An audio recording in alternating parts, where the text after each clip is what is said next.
Hello, my name is Francoise Molenaar, and this is That Fertile Feeling, the podcast. If you've been trying to get pregnant for a while and you feel like life has lost a bit of its spark in the process, then this is the podcast for you. Every week, I speak to experts and peers from around the globe to discover how you can connect to your feminine flow and stop trying so hard to conceive, and how to put some magic back in your life and your relationships. Are you ready to make life just a bit more effortless? Let's dive in.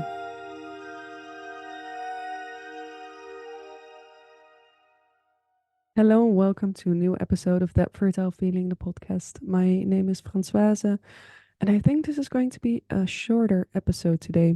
I'm on my period, so I'm taking it easy. And I'm actually planning on doing a whole month on how you can work with your cycle to support your fertility. But that requires a bit more work. So I have a couple of books that I've read already, but I want to go through them again to really synthesize the main findings for you and really give you good exercises that you could use in every phase of your cycle to really support your fertility and just optimize whatever's going on in your body.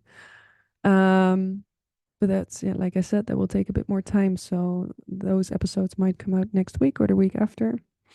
And for today, I thought I would just focus on I will focus on something that's actually really, really important as well. And that's how you can take decisions or actions on your fertility journey from a place of trust and confidence.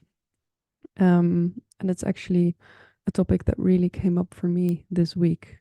Because I'm on my period, these darker emotions arise, and I've really noticed that there's a lot of insecurity within me, a lot of fear, realization that I'm not in control, that maybe I don't always know what I'm doing. And I can really see that, and I've created space for that because I know, when I'm able to witness those feelings and emotions and sit with them, not only, does it make them easier to deal with, because usually they're just always there underneath the surface. But when you create that space to sit with them and look them in the face, so to say, um, you actively engage with them. And that also, usually they pass on their own again. But what I also find really important when looking at those emotions or those dark feelings and thoughts is that there's usually a deeper layer within you that's talking to you, that's trying to communicate with you. There's lessons there. So if you can look at those and listen to them, it will give you important insights on what actions to take. So you're not moving or you're not doing everything that you do from that place of fear, but you can actively choose, okay, I want to act from a place of trust and confidence instead. Now, I know this is super abstract, but super relevant for the fertility journey as well, because there is so much fear there. And there's so many things that we do that you might be doing. I know I've done them because we want to be in control, because it's the only thing we know on how to fix something. It's just okay, there's a problem, we're not getting pregnant, so there must be something that I can do to fix this, right? That's our natural response. But there's a different way that we're not taught. So that's what I want to talk to you about today. It's interesting because I'm writing an article right now on male fertility, actually, and I'm going over all of the research on fertility, all the statistics, like how much infertility is male factor infertility, how much is female factor. It's 30-30, by the way. 30% of fertility, 20 to 30% is due to the men, about the same amount, the same percentage to the women. Then if you are in the same category as I was, you may also know that about 30% of infertility is unexplained, so we don't know what's going on. And I think that's something we see in the research a lot, is that there is so much that we don't know about fertility. We have these 30% of fertility or unexplained infertility.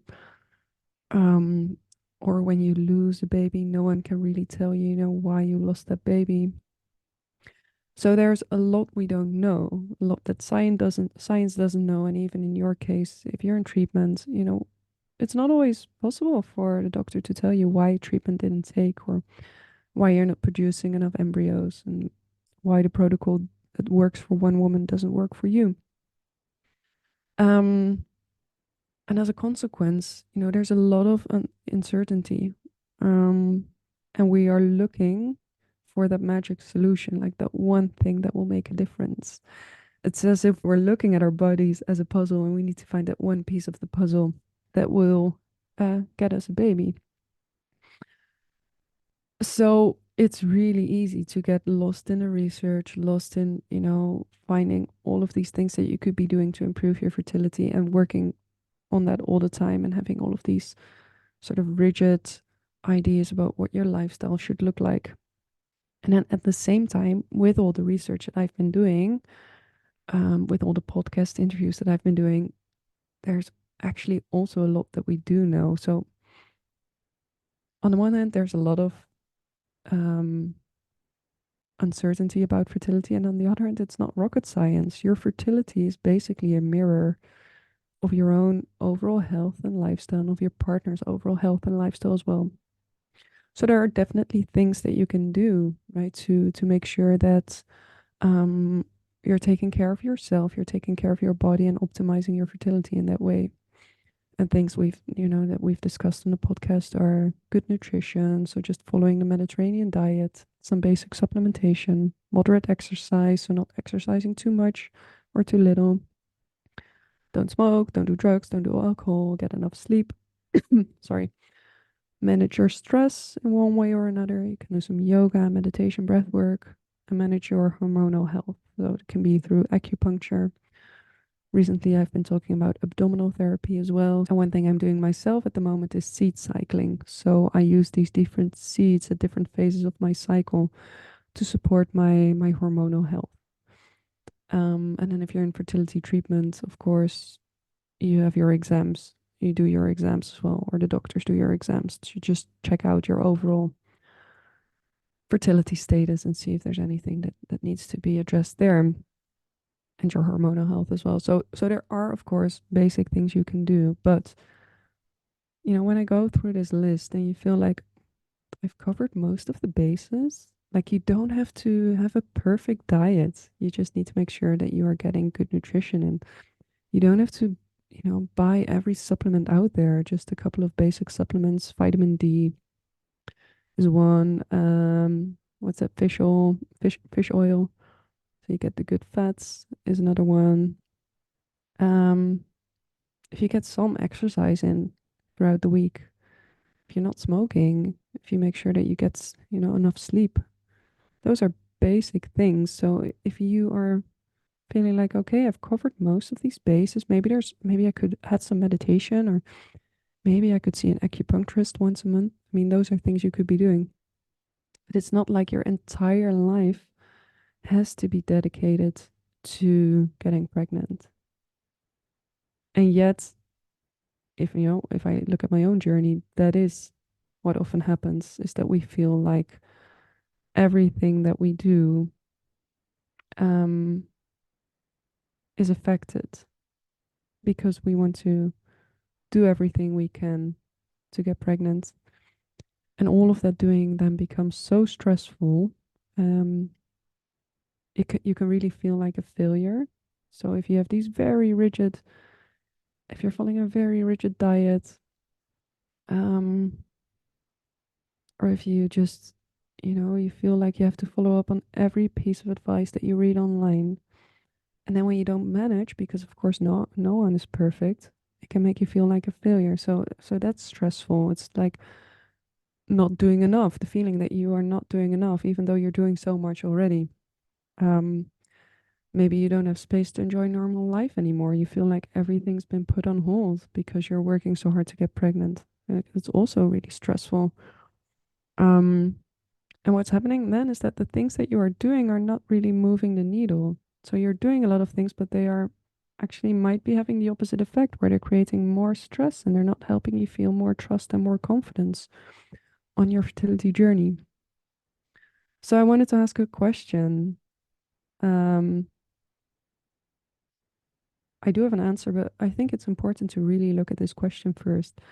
Might it be possible to improve your fertility from a place of stillness, from a place of being rather than doing? And maybe you immediately say, yes, of course, I need that relaxation. I know I need to work on my nervous system. So, being rather than doing, it's crucial. Or maybe you feel like, what? What are you saying? Doesn't make sense at all. Just feel what that question does for you.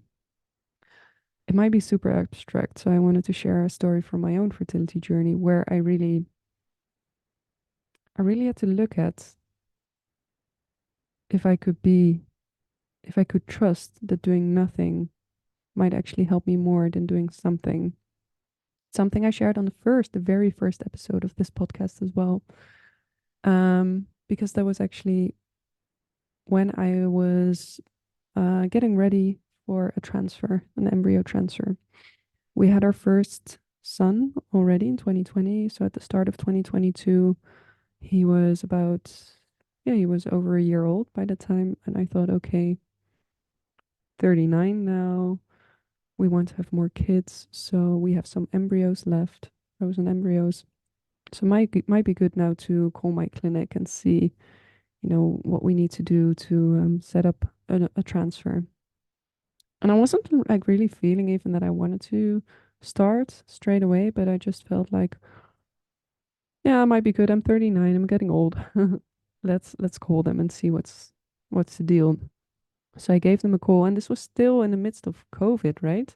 2021, the start of 2022. So I gave them a call, and their response was, "Well, we have a wait list now because of COVID."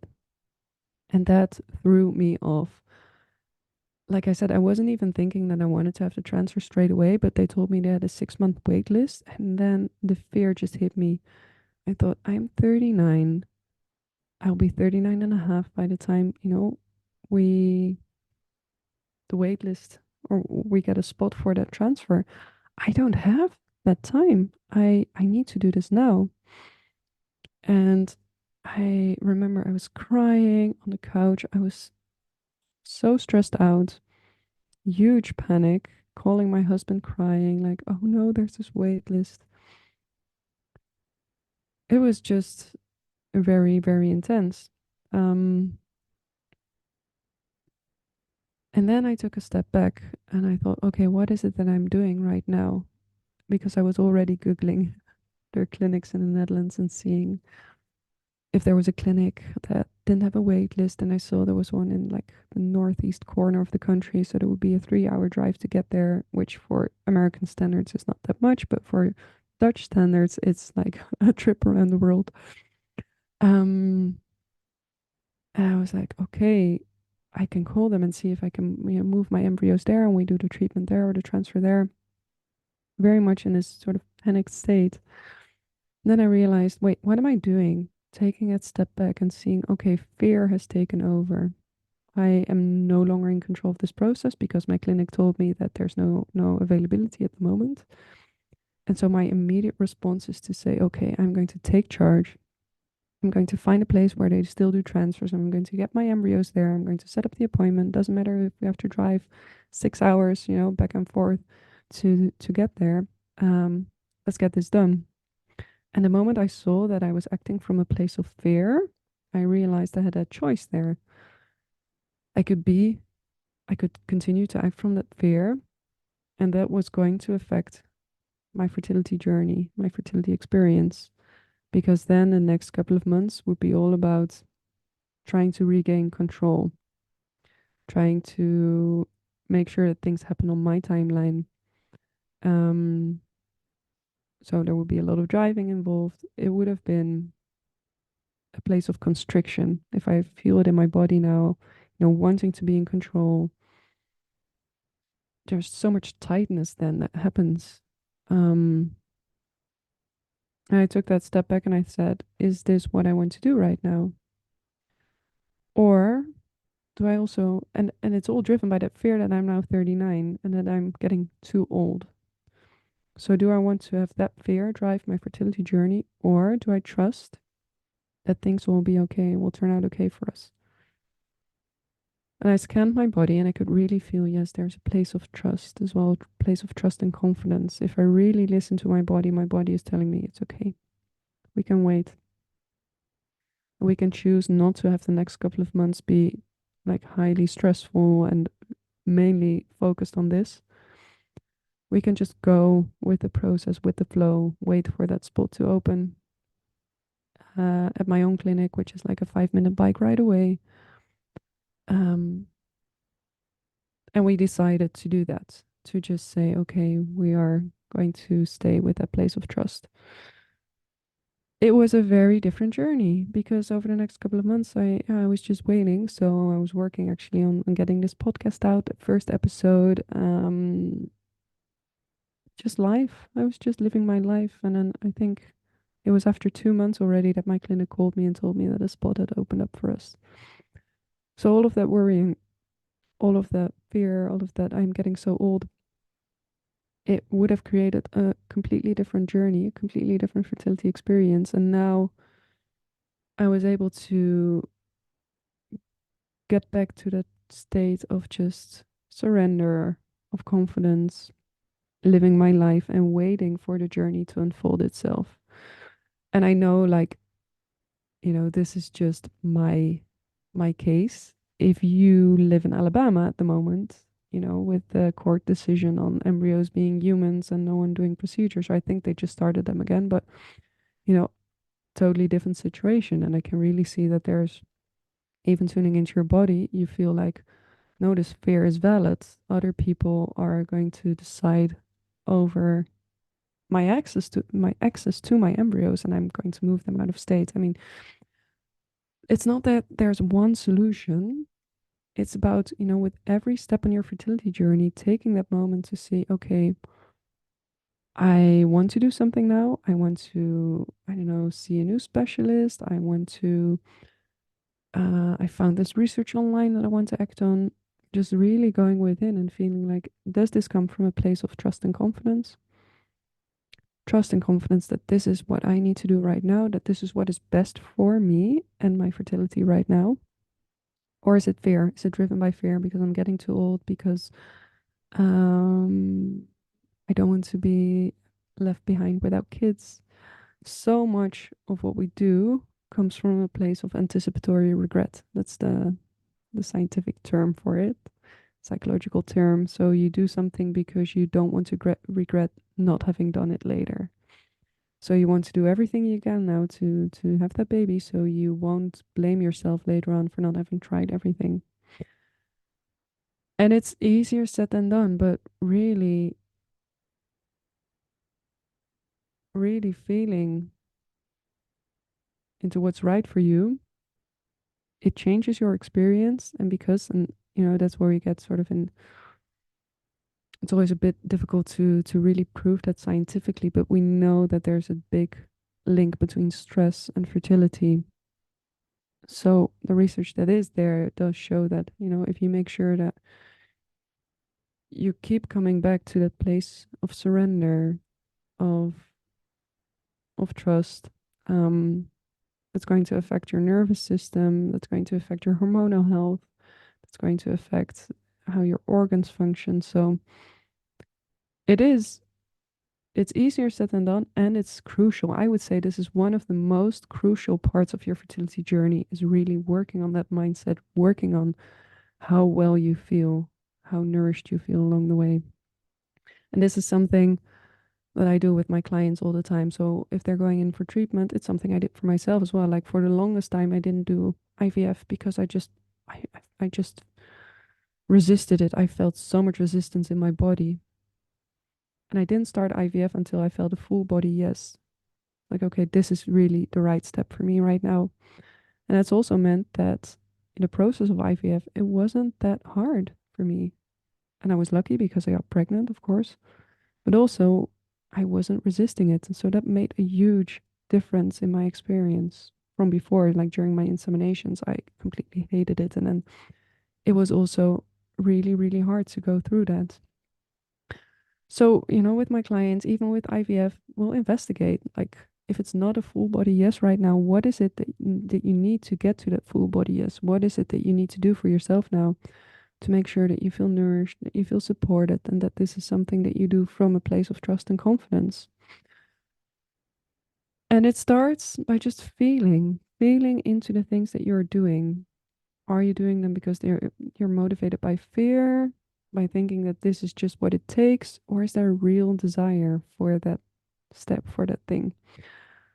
Um, so to answer my own question, can you improve your fertility by doing nothing? Yes, this is where it starts, the doing nothing, the developing a practice of meditation, of creating some space every day to witness what's going on within you, to sit with your emotions, to sit with your decisions and see what drives them, to sit with your body, to connect with your body, and really try and shift from that place of trying to fix your body to listening to your body. This is also something I do a lot with my clients, like these intuitive body meditations where we go within and we really, connect to the womb, connect to the ovaries, and feel like, how do they feel right now? What is it that they need right now? And if they tell you it's time for you to slow down, it's time to maybe pause treatment, um, even, things. If you can feel your whole body resisting intercourse, for example, then listen to that, see that as a vital sign. And then there will be fear, of course, fear of missing an opportunity. But also, if you can then go with your body and say, okay, we're not doing it this way, feeling the relief and how that opens you up, and how within that opening space for a different way. Sorry, I'm getting very abstract again. It's just things I feel in my body. Like if you allow your body to have boundaries and respect them and move from there, there's so much softness and openness that's created. Um, Another practice I love to do, and I've been talking about that more recently, is abdominal massage. So that's a technique where it's something I teach. I also teach online, by the way, so you can find it on my website, thatfertileFeeling.com/slash abdominal hyphen therapy. I'll put it in the show notes as well. Um, with abdominal massage, you give yourself a 20-minute daily massage, and it's really about connecting to your body and nourishing your body, and getting everything flowing again and feeling like where doesn't it flow and what is needed here. Not from a place of fixing, but really from a place of listening to what it is that your body needs. So that, we move away from that place of anticipatory regret of just doing things because we think that's what we need to be doing for our fertility, and really starting to feel what it is that you have to be doing or maybe not doing. And what's the worst thing that can happen if you try this different way of conceiving? Worst thing that can happen is that you have a fertility journey that makes you feel really nourished, really supported. And then even if there's no baby, do you think you would regret that? Do you think you would regret, if it takes 5 years, 10 years on this journey, and you don't have a baby, but you feel really nourished and supported along the way? Do you think afterwards that you would tell yourself, I wish I had crossed my own boundaries more? Or do you think there's a sense of inner wisdom, and I'm looking for the right word, but the recognition that you've done everything in your power? And I'm going to leave you with that question. So thank you so much for tuning in this week to this rather abstract podcast. But yeah, for me, it was just what came up this week. And again, talking about what can I do every day to shift the needle. This is what I felt was the most authentic message that I could put out there this week. The importance of being with uncertainty, with fear, and really, really listening and being in the moment. So thank you for tuning in this week. I'll put the link to the abdominal massage course, or I give these private sessions online where I teach you the abdominal massage. I'll put that in the show notes. If you want to reach out to me, if you have any questions, you can find me on Instagram at thatfertilefeeling, or email me at francoise@thatfertilefeeling.com.